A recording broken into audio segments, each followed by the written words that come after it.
Bienvenue dans ce nouvel épisode of the Mat et on se retrouve comme chaque fin de mois pour un Dear M. Le principe de Dear M, c'est que je sélectionne des questions que vous m'avez posées ou je sélectionne une question qui est revenue et j'y réponds dans cet épisode. Et en ce mois de juillet, j'avais envie de répondre à une question en particulier parce que je pense que c'est une question déjà qui cycliquement revient au même moment de l'année. Ça recoupe un petit peu avec tout ce que je vous partage dans les Summer Diaries. Donc, il y a un Summer Diary qui est sorti ce mois-ci et il y en aura un deuxième qui va sortir le mois prochain, qui est un peu la continuité, les réponses un peu à toutes ces questions que je vous ai partagées dans cet épisode.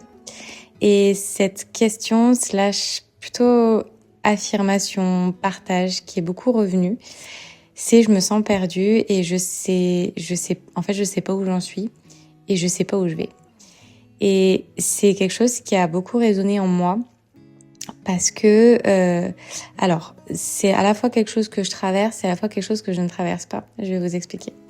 D'ailleurs, j'en ai un peu parlé dans l'épisode Summer Diary, c'est un petit peu d'ailleurs le point de cet épisode, mais c'est justement cette transition et cet entre-deux dans lequel on se trouve quand on passe d'une version passée à une version future de soi.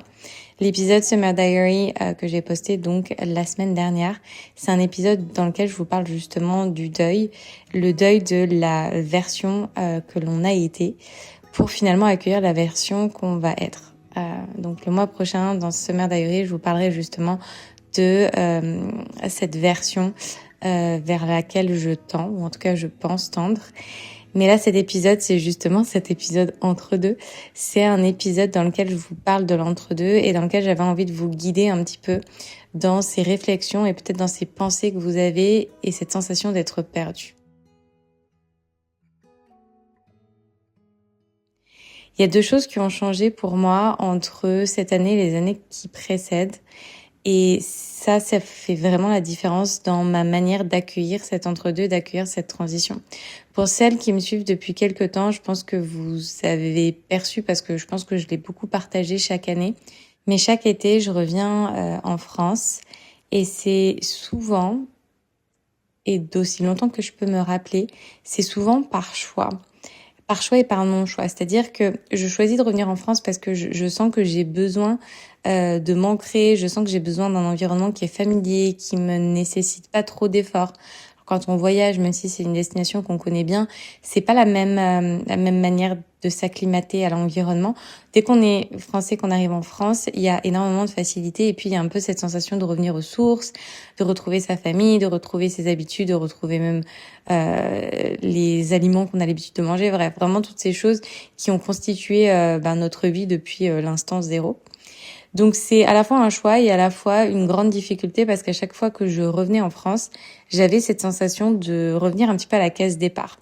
Et les années précédentes, et c'est peut-être pas forcément quelque chose que j'ai partagé autant que je vais vous l'expliquer là, dans les années passées, parce que je pense que c'était aussi des transitions qui étaient hyper difficiles pour moi, d'un point de vue émotionnel, d'un point de vue mental, d'un point de vue nerveux.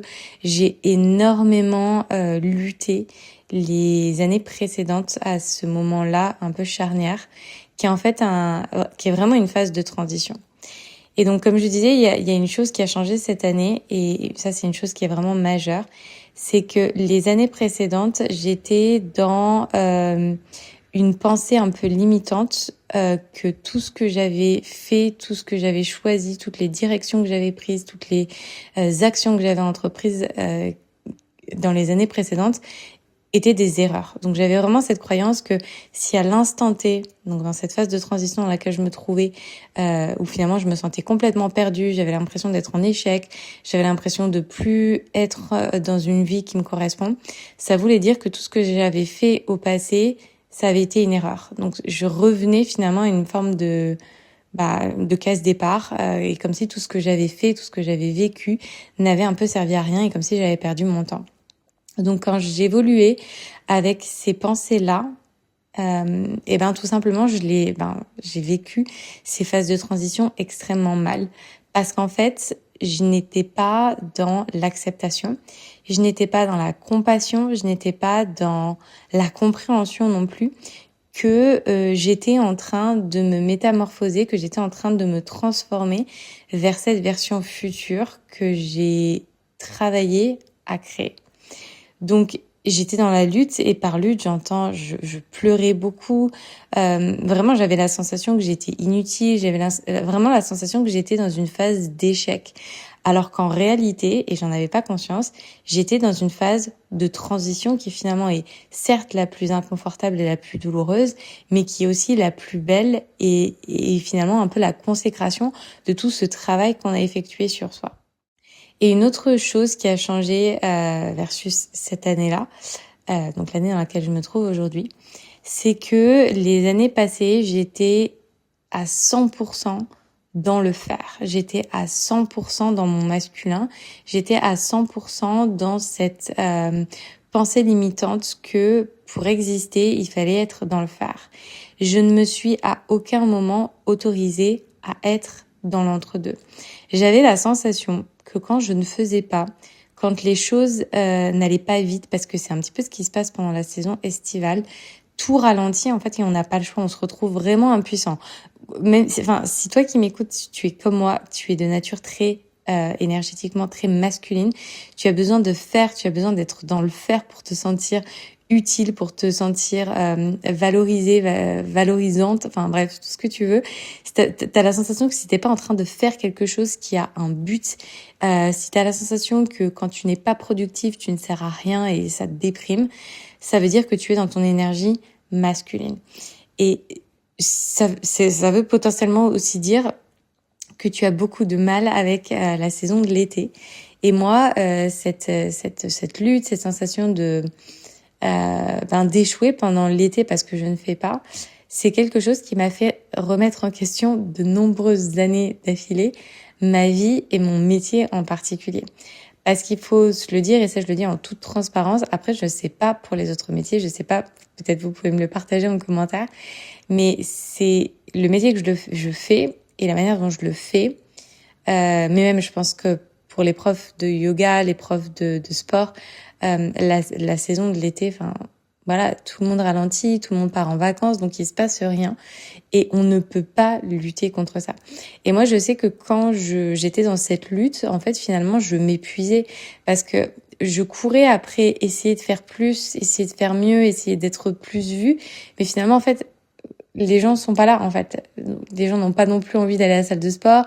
Les gens n'ont pas envie forcément de rentrer dans des programmes hyper actifs, etc. Donc en fait, j'étais en train de courir après quelque chose qui n'existait pas et qui de toute façon n'allait pas exister. Donc à la fois, j'étais coincée dans cette non-capacité à être dans l'entre-deux, donc j'étais en train de lutter avec une saison de ma vie. Et en plus de ça, en plus de ce conflit, donc vraiment je m'opposais à cette réalité qui était face à moi. En plus de ça, en plus de m'y opposer, en fait, j'allais à contre-courant. Donc au lieu de me laisser porter par la douceur, par le fait de ralentir, par le fait de ne pas faire, et par le fait justement un peu une opportunité finalement d'accueillir qui j'étais, j'allais complètement à contre-courant. Donc en fait, je m'épuisais à essayer de faire alors que la vie était en train clairement de me dire d'arrêter de faire.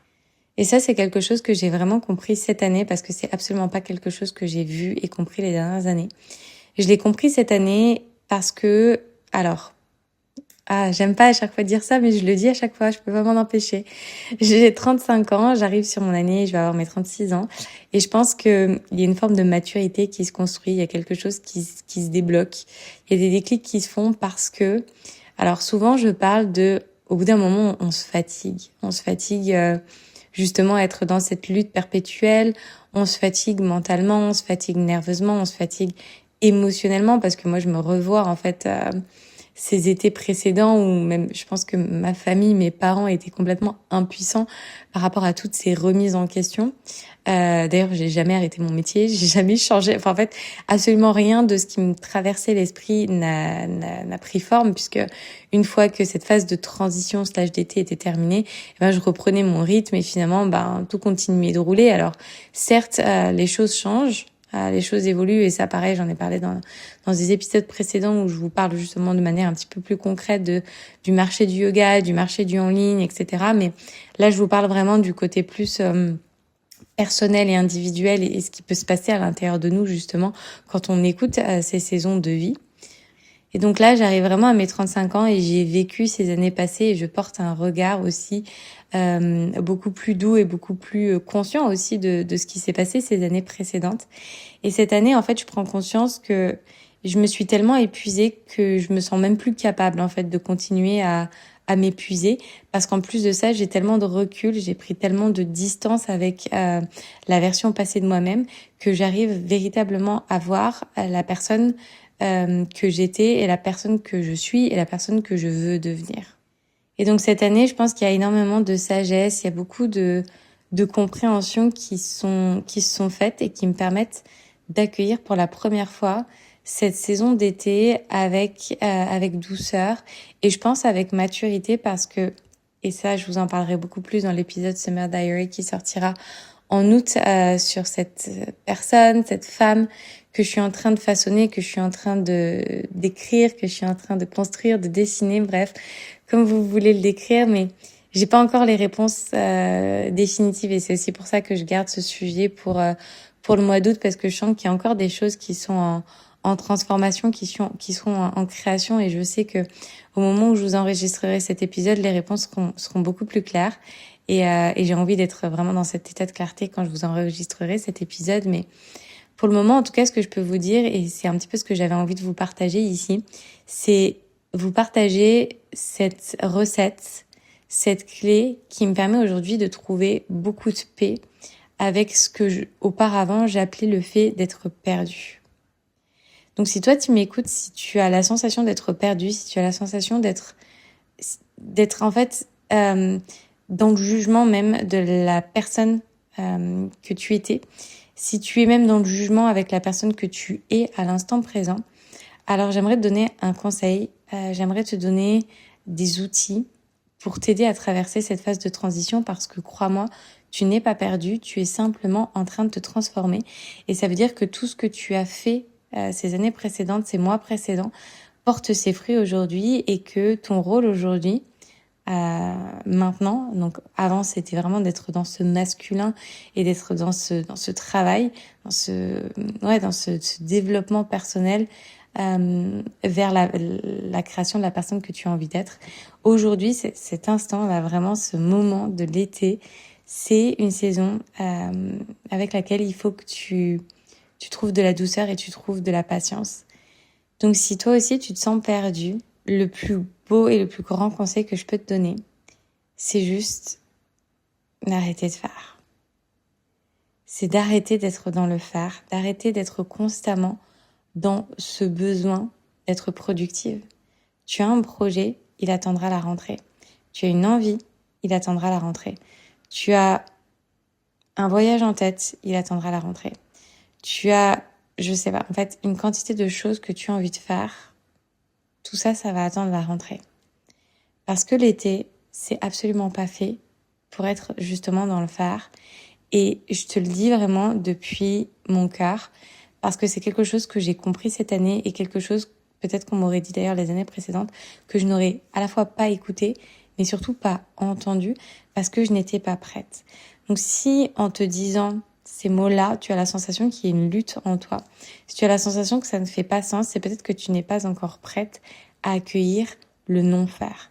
Mais pourtant, crois-moi, que le fait de ne pas faire, c'est quelque chose qui va te permettre de traverser cette saison, cette transition, avec à la fois douceur, amour, compassion, mais aussi, et mine de rien, avec productivité. Pourquoi je dis productivité ? Parce que c'est quand tu es dans cet état de non-faire, pendant cet état de transition, que tu es capable de construire cette femme qui va devenir au moment de cette éclosion. Moi, je parle toujours de l'automne et du printemps comme éclosion parce que c'est des saisons qui sont intermédiaires et c'est des saisons qui pour moi sont des saisons de non-action. L'été comme l'hiver, on peut être dans une forme d'action, mais finalement, il y a un peu, vous savez, ces phases ces saisons que j'appelle des mi-saisons, c'est un peu des saisons pendant lesquelles on glisse. Il y a des choses qui se sont passées en été, il y a des choses qui se seront passées en hiver, mais dans l'entre-deux, en fait, c'est exactement ce qui se reflète dans notre vie.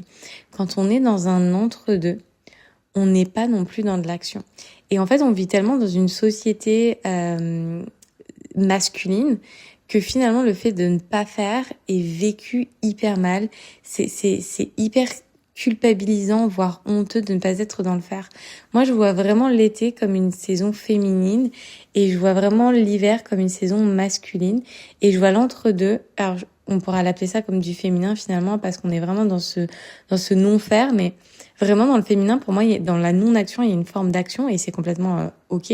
Mais vraiment, ces mi-saisons qui sont l'automne et qui sont le printemps, c'est vraiment des saisons en fait où ça glisse parce qu'en fait, on a été dans des phases en fait d'introspection, aussi bien active que passive. Pour moi, l'été, c'est une forme d'introspection passive et l'hiver, c'est plus une forme d'introspection active. Mais dès lors qu'on arrive dans des mi-saisons, on est vraiment dans le fait d'accueillir et de laisser en fait les choses se faire et se construire naturellement et de manière complètement organique. Donc si aujourd'hui tu te sens complètement perdu, sache que tu n'es pas perdu, c'est juste que tu n'as pas encore les réponses. Une fois j'avais partagé, je crois que c'était dans un post ou que c'était dans une story, j'avais utilisé ces termes où j'avais dit comment en fait tu peux aimer la personne qui n'existe pas encore. Comment tu peux autoriser une femme que tu ne connais pas encore à éclore et comment tu peux aimer une femme que tu connais pas encore alors qu'elle est encore en phase de construction. On ne peut pas savoir qui l'on est tant qu'on n'a pas été et on ne peut pas aimer la personne qui n'existe pas encore. Par contre, ce qu'on peut s'autoriser à faire, c'est qu'on peut se laisser de l'espace, on peut se laisser du temps, on peut se laisser du silence, on peut se laisser tout ça, en fait, pour se permettre d'éclore. Et c'est complètement ok de ne pas faire. Moi, je sais que pendant cette saison-là de l'été, et encore une fois, je le répète, c'est la première année où je m'autorise, en fait, à me détacher de tout ce qui n'est pas de la performance, de tout ce qui n'est pas du résultat, de tout ce qui n'est pas du masculin finalement. Donc cet épisode, c'était un petit peu un rappel que j'avais envie de te faire. C'est un épisode qui est un petit peu plus court que d'habitude, mais j'avais pas forcément envie que ce soit un épisode très long, très philosophique, très tout ça. C'était plutôt un petit rappel que j'avais envie de te déposer là pour te rappeler simplement que peu importe ce que tu es en train de traverser aujourd'hui, c'est juste une invitation à arrêter de penser, à arrêter d'essayer d'être, à arrêter d'essayer de réparer. Généralement, quand on consomme d'ailleurs les réseaux sociaux, qu'on consomme aussi toute cette surinformation qu'on a en société et en particulier sur les réseaux sociaux, on a cette sensation qu'il faut être en permanence en train d'aller tester des nouveaux outils, d'aller faire des nouvelles retraites, d'aller tester un nouveau programme, d'être constamment en fait dans cette dynamique de se réparer, de se guérir, etc. Mais je pense que la plus belle et la plus grande guérison qu'on peut s'offrir aujourd'hui, et en particulier dans notre société, c'est de lâcher prise sur ce besoin constant d'être dans le faire, arrêter de vouloir toujours s'inscrire à quelque chose, de s'abonner à quelque chose de nouveau, d'acheter un nouveau programme, de penser en fait que dans le futur en fait, parce que on s'inscrit à ces nouveaux trucs, on va se réparer et on va trouver les réponses aux questions qu'on se pose. Mais je suis convaincue que les réponses, en fait, on les trouve dès lors qu'on arrête d'être et dès lors qu'on arrête d'essayer de se réparer. Je suis convaincue que les réponses, elles sont déjà en nous. Rien n'empêche de trouver des guides, rien n'empêche d'être inspiré par des femmes, par des... Je sais pas, moi je sais que je suis très inspirée par l'art de manière générale. Pas forcément par des individus, mais plus par des manières d'être, par des manières de vivre, par le fait de ralentir et par le fait de trouver beaucoup d'inspiration justement dans tous ces processus qui sont lents, que ce soit des cérémonies du thé, que ce soit le dessin, la peinture, etc. Tous ces processus-là qui sont très lents et qui nous invitent finalement à instaurer davantage de lenteur. J'en parlais d'ailleurs sur Instagram où je vous disais que je m'étais remise à dessiner et je vous parlais d'à quel point en fait ça a été, c'est-à-dire ça allait toujours une lutte parce qu'en fait le dessin me rappelle à quel point en fait je suis dans la performance, me rappelle que je fais constamment pour un résultat et que il faut toujours que ce résultat je le montre au monde et il faut toujours que je sois dans un processus de m'améliorer, dans un processus de perfection, dans un processus de beau. Et en fait le fait de me remettre à dessiner non seulement m'a permis de pointer du doigt ces choses que j'avais besoin d'améliorer en moi, on va dire, pour en tout cas de guérir, pour arriver à trouver davantage de douceur avec mon propre processus, parce que finalement ces activités-là, c'est un peu des extensions de ce qu'on applique dans notre quotidien et de cette relation qu'on construit avec soi-même.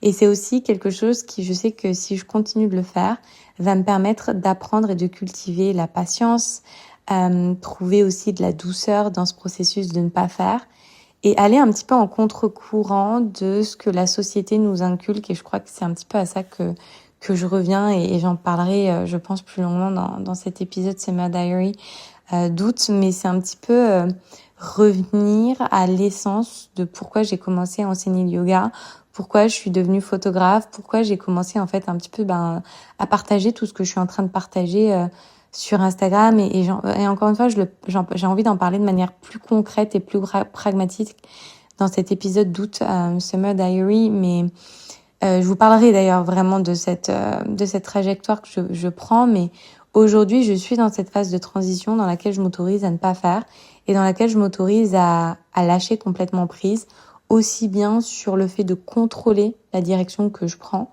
mais aussi de contrôler un petit peu tout ce que je fais au quotidien. Je me rends compte que je suis un peu en train de revivre des étés, mais avec davantage de douceur et davantage de maturité et de sagesse. Et aussi effrayant que ça puisse l'être, parce que croyez-moi, c'est effrayant de lâcher complètement les rênes et en fait, juste de dire, ok, moi aujourd'hui, parce que c'est vraiment ça que je suis en train de me dire, j'ai envie d'être heureuse. Il y a des choses auxquelles j'aspire, il y a des voyages auxquels j'aspire, il y a des relations auxquelles j'aspire, il y a une vie à laquelle j'aspire. Et je sais que si je continue à être dans cet état de force et de lutte contre ce processus, jamais je ne toucherai du doigt ce bonheur ultime auquel j'aspire. Et j'en parlais d'ailleurs avec une, entre guillemets, amie, je mets des guillemets parce que c'est pas quelqu'un que je connais depuis très longtemps, mais je parlais, en fait, j'étais plus en train de hold space pour elle et pour ce cheminement qu'elle était en train de vivre et cette saison de vie dans laquelle elle était, en particulier avec ses relations. Et je lui parlais justement de cette phase dans laquelle je me trouvais. Et je l'écoutais et je lui rappelais en fait de l'importance de vivre avec intention et que c'était vraiment dans cette phase-là dans laquelle je me trouvais. Je lui disais qu'il n'y avait pas de bien ou de mal dans ses choix, que ce soit relationnel, personnel, professionnel, à partir du moment où en fait l'intention avec laquelle elle prenait ses choix et elle choisissait ses directions, c'était fait en fait depuis un état de pleine conscience. Dès lors qu'elle sait exactement dans quoi elle s'embarque, qu'elle sait exactement là où elle met les pieds, alors elle peut avancer, je pense, de manière saine et de manière douce et de manière juste. Dès lors qu'on choisit une relation, qu'elle soit plus ou moins superficielle, mais qu'on choisit vraiment de l'inviter dans sa vie, qu'on lui donne du temps, qu'on lui donne de l'énergie, qu'on sait pourquoi on le fait, alors je pense que cette relation, elle est juste. Encore une fois, je pense, même s'il peut y avoir une forme de contrôle là-dedans, mais dès lors qu'on sait où est-ce qu'on place chaque personne qui rentre dans notre vie, on peut lui attribuer la juste énergie et on peut lui attribuer la juste préciosité que cette relation va mériter. Et dès lors en fait qu'elle sait, c'est un petit peu ce que je lui ai dit, dès lors que tu sais en fait à quoi t'attendre et que tu n'as pas des attentes qui sont plus hautes que ce que cette relation peut t'apporter, et que tu ne donnes pas plus que ce que tu attends finalement de cette relation ou de ce projet, alors tu ne pourras jamais être déçu et tu n'auras jamais la sensation d'avoir été utilisé ou d'avoir perdu ton temps. Et c'est un petit peu là-dedans que je me trouve aujourd'hui, c'est un peu dans cette saison de ma vie où je me trouve, où en fait je suis un peu dans ce lâcher-prise total, d'essayer de contrôler la personne que je suis en train de devenir, d'essayer de chercher un comment je vais devenir cette personne-là et plutôt à être dans un abandon complet, à être tout simplement avec ce qui est. Et je pense que c'est énormément, c'est très effrayant en fait quand on grandit dans une société en fait, et enfin toi qui m'écoutes, tu vis dans exactement la même société que moi, dans laquelle en fait on est juste en fait surchargé d'informations, on est surstressé, on est étouffé en fait par ces discours qu'on reçoit en permanence qu'il faut toujours être dans le faire. Si tu travailles pas avec telle marque, ça veut dire que tu es en échec. Si t'es pas en train de lancer ton application, ton prochain programme, ça veut dire que tu es en échec. Si tu ne sais pas qui tu vas être demain, ce que tu vas manger demain, ce que tu vas faire à la rentrée, ça veut dire que tu es en échec. Je pense qu'il y a vraiment cette sensation quand t'es pas en train de courir, que tu es en train de manquer ton train, alors qu'en fait, c'est l'inverse complet. Plus on court et en fait, plus on avance en pilote automatique, plus on a des œillères et moins on est capable finalement de voir ce qui est en train de se passer autour de nous et de savoir ce qui est vraiment en train de se passer dans notre vie. Donc, mon conseil que j'ai envie de te donner, c'est juste de sauter de ce train. Sors de ce train, sauf qui peut. Arrête-toi et prends le temps en fait de te reconnecter à toi, de te reconnecter à ton essence et de te reconnecter à ta propre vérité. Encore une fois, il y a tellement de bruit extérieur que quand on est dans ce pilote automatique, quand on est dans ce train, en fait, on continue d'avancer à pleine allure et on continue d'avancer. Cette pleine allure, en fait, c'est cette énergie, cette intention qui nous a boosté au moment où on est monté dans le train. Mais finalement, peut-être que toutes ces choses-là, toutes ces personnes-là, tous ces projets-là ne font plus sens pour toi aujourd'hui. Sauf que si tu ne t'arrêtes pas un moment, si tu n'appuies pas sur le bouton pause, si tu ne demandes pas au train de s'arrêter, à aucun moment tu vas pouvoir savoir que tu es en train d'avancer dans une direction qui n'est plus juste pour toi. Le train ne s'arrêtera pas tout seul. Il n'y a que toi qui peux arrêter le train. Si tu n'appuies pas sur le bouton pause, à un moment, il va falloir que tu sautes du train pour aller sur cette petite clairière, pour aller te baigner dans cette cascade. Bref, ça peut ressembler vraiment à ce que tu veux. Moi, ça ressemble à une petite clairière, ça ressemble complètement à ça. C'est juste aller dans un état de sérénité, de paix et de non-bruit, d'immobilité, de silence, tout ça, qui va t'apporter beaucoup de douceur et qui va te permettre de te reconnecter à cette voix intérieure. Encore une fois, et je le répète, ceci n'est pas un acte, n'est pas un acte de faire, mais ceci n'est pas un acte. Ceci est un choix de te dire, ok, je mets tout en pause, j'arrête tout ce que je suis en train de faire. J'arrête d'écrire le projet que je suis en train d'écrire, j'arrête d'écrire le livre que je suis en train de lire, j'arrête de dessiner, j'arrête de tout faire et j'en reviens juste en fait à un état d'être. Parce que et je sais que ça va être difficile parce que ça l'est pour moi aussi et ça l'a été maintenant beaucoup moins parce que maintenant que on va dire que le processus est lancé, on y trouve de la saveur, on y trouve du plaisir réellement. Mais à un moment donné, il faut que tu t'autorises et que tu acceptes qu'il faut que tu arrêtes de faire et que tu arrêtes de chercher des réponses là où il n'y en a pas.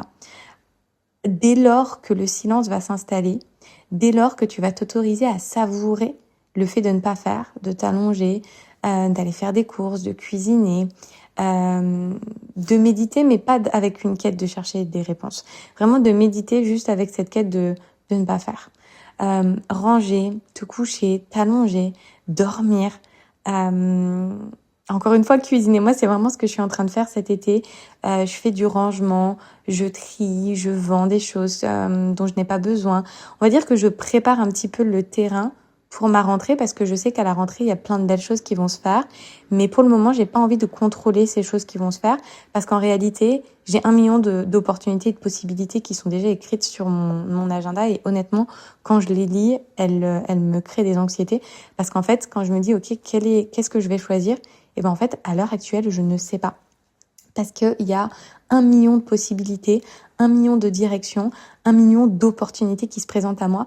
Mais chaque opportunité va me mener dans une direction qui est différente et finalement va me mener vers une marine qui sera différente. Et si je ne suis pas avec moi-même pendant cette période d'été, si je me reconnecte pas à ma vérité et à mon essence, comment à la rentrée je vais savoir exactement ce que j'ai envie de choisir? je vais sûrement choisir les yeux fermés et je vais faire plouf en fait, et je vais choisir un petit peu au hasard, et malheureusement je vais peut-être pas forcément choisir ce que j'ai vraiment envie, et je vais peut-être repartir dans une année où je vais être dans un autopilote qui va m'éloigner encore plus de ma vérité. Et ça, je l'ai compris cet été. Je me suis pas perdue, mais je pense que j'aurais peut-être pu m'arrêter un peu avant, mais peu importe, c'est très bien, les choses sont bien faites, et elles se font au moment qui est le plus juste qui soit. Mais voilà, tout ça pour te dire que moi, je choisis de m'arrêter maintenant, parce que je sais que c'est dans cet état de non-faire, c'est dans cette volonté de savourer ce féminin, dans cette capacité à m'autoriser finalement à ne pas faire, que je reconnecte avec ce que c'est l'amour de soi, que je reconnecte avec mon féminin, que je reconnecte avec la douceur, et que j'accueille cette douceur avec beaucoup d'amour et beaucoup de bienveillance et beaucoup de compassion aussi. Et pour la première fois où je prends conscience que être douce avec soi et s'aimer de manière inconditionnelle, c'est quelque chose qui est possible, et c'est quelque chose aussi qui va nous mener vers des choix, vers des actions, vers des décisions qui seront par la suite beaucoup plus alignées avec la version qu'on a envie de construire. Dans le prochain épisode donc of the Mat, qui sera un Summer Diary, on aura des petits épisodes interviews qui vont arriver entre-temps, mais qui seront aussi complètement associés et connectés à tout ce processus de reconnexion au féminin dont je vous parle ici. Je vous parlerai justement de cette femme que je suis en train de construire et de cette direction que je suis en train de prendre. Donc là, je suis vraiment, comme tu l'auras compris en écoutant cet épisode, je suis vraiment dans une phase d'abandon et de lâcher prise. Je suis juste en train de savourer la vie, clairement, je le dis. Et j'ai envie de le dire aussi pour faire tomber un petit peu peut-être les croyances limitantes par rapport à ce qu'on peut voir sur les réseaux sociaux. Mais ce que je suis en train de partager en ce moment, parce que je pense que c'est vraiment ce que je suis en train de transmettre, c'est vraiment de me reconnecter à ma nature véritable, de me reconnecter aux choses qui me font du bien. Moi, je suis une fille de la nature, je suis une fille de la montagne, je suis une fille de l'océan, je suis une fille de tout ça. Et c'est vraiment la nature qui m'inspire, et c'est vraiment à ça que je me reconnecte. J'ai plus envie d'être associée à quelque chose de matériel. J'ai envie qu'on m'associe aujourd'hui à ma voix, à ma vérité, à mon art. J'en parlerai plus longuement le mois prochain dans cet épisode Summer Diary, mais voilà, j'avais envie de te donner un petit peu des clés, j'avais envie de te prouver aussi et te montrer que même si on a pendant de nombreuses années été dans une énergie très masculine, on peut s'autoriser à être dans le féminin, et à quel point justement être dans ce féminin peut nous faire du bien et peut nous aider à apporter tellement plus de douceur dans cette vie qui est déjà parfois si douloureuse et si conflictuelle intérieurement. J'espère en tout cas que cet épisode t'aura plu, au sens où il t'aura apporté de la douceur, dans cette phase peut-être inconfortable que tu es en train de traverser. Sache que je te lis en dessous de chaque épisode, que ce soit sur YouTube, Spotify, iTunes. Donc n'hésite pas à partager tes mots, à partager également l'épisode sur Instagram, à repartager tout ce qui te fait du bien aux personnes que tu aimes pour les soutenir aussi dans cette phase de transition, parce que ce soit toi, que ce soit les personnes qui te sont proches ou des personnes qui te sont moins proches, on traverse tous des saisons de vie qui sont inconfortables, et savoir que des personnes traversent la même chose, c'est incroyablement réconfortant, et ça nous aide à avancer de manière beaucoup plus douce dans la vie. Avant de clôturer cet épisode, je te rappelle simplement qu'on va se retrouver en présentiel à la rentrée les 26 et les 27 septembre à Paris pour un week-end complet associant handstand, donc vraiment notre énergie masculine, mais toujours dans la bienveillance et la féminité, et aussi notre énergie féminine au travers des ouvertures de hanches et de cœur. Ce sera 10 heures de pratique, mais pas uniquement de la pratique physique, aussi des moments de partage, d'échange et de connexion, aussi bien avec moi qu'avec les autres femmes qui vont participer à ce week-end. Il reste encore des places pour ce week-end à Paris en présentiel. Je te mets le lien en description de cet épisode. Si tu as la moindre question, tu peux me contacter par DM ou par email. C'est un espace, je le répète, qui est un espace 100% féminin et bienveillant, qui n'a d'autre objectif que la connexion à soi et la connexion entre femmes. Donc c'est vraiment une énergie à la fois introspective mais aussi hyper collective, et en aucun cas un objectif de performance ou un besoin d'avoir un certain niveau pour y participer. Merci d'être ici, merci pour ta présence, merci pour ton écoute et j'ai hâte de te retrouver dans un prochain épisode of The Mat.